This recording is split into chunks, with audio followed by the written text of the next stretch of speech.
Hi guys, আসসালামু আলাইকুম।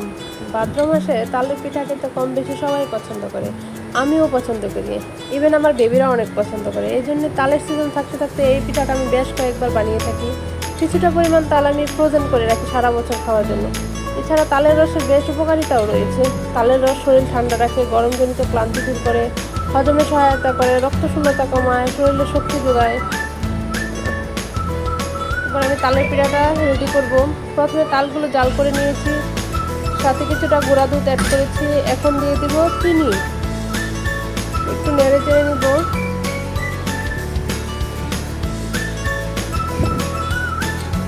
একটু লবণ দিয়ে দিয়েছি। আমার মনে হয় মিষ্টি জাতীয় খাবারে একটু পরিমাণে লবণ দিলে মিষ্টির ব্যালেন্সটা ঠিক থাকে। নাড়াচাড়া দিয়ে নিলাম। কিছুটা ফ্রোজেন কোরানো নারকেল দিয়ে দিব।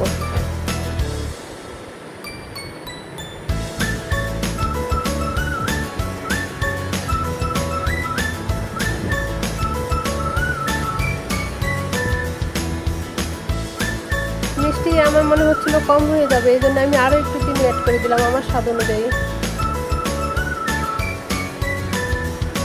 এবার নাড়াচাড়া করে নিব। সাইডে যেগুলা পাতিলে ধরে গিয়েছে এগুলা উঠিয়ে নিব।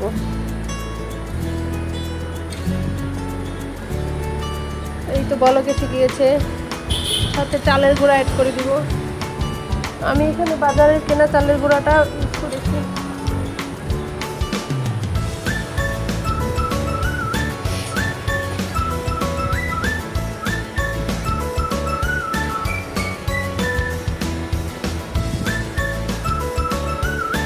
নেড়ে চেড়ে সফট একটা ডো তৈরি করে নিব।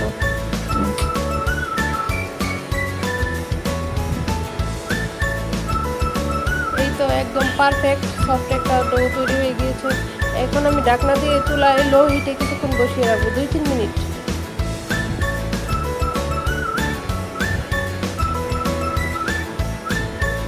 এখন উঠিয়ে নিয়ে ঠান্ডা করে হাতের সাহায্যে আমি পিঠার শেপ দিয়ে নেব।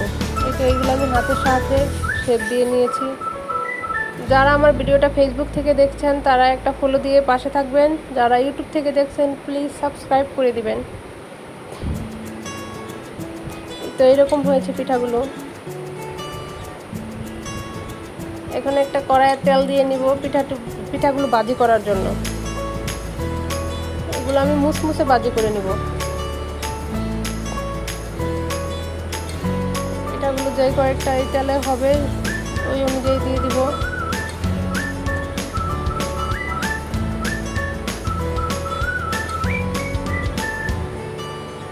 এখন উল্টাপাল্টা করব না, এক সাইড ব্রাউন হয়ে ভাজি হয়ে গেলে উল্টিয়ে দিব।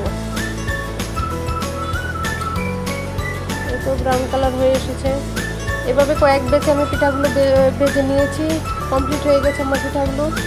খুবই মচমচে পিঠাগুলো। অনেকে বলে তালের পিঠা বানানোর পর ভিতরে শক্ত হয়ে যায়। আমার এই প্রসেসে পিঠা বানালে একদম ভিতরে শক্ত হবে না, উপরে মচমচে থাকবে, ভিতরে একদমই নরম থাকবে। ছেলে থেকে বুড়ো সবাই এই পিঠাটি খেতে পছন্দ করবে। ভিতরে একদমই নরম। এটা ঠান্ডা হয়ে যাওয়ার পরেও ভিতরে নরম থাকবে।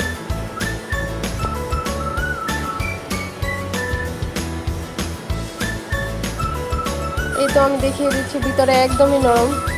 পিঠাটা অনেক গরম থাকায় আমি ভালোভাবে বুঝাতে পারছি কিনা জানি না, ভিতরে একদমই নরম পিঠাটা।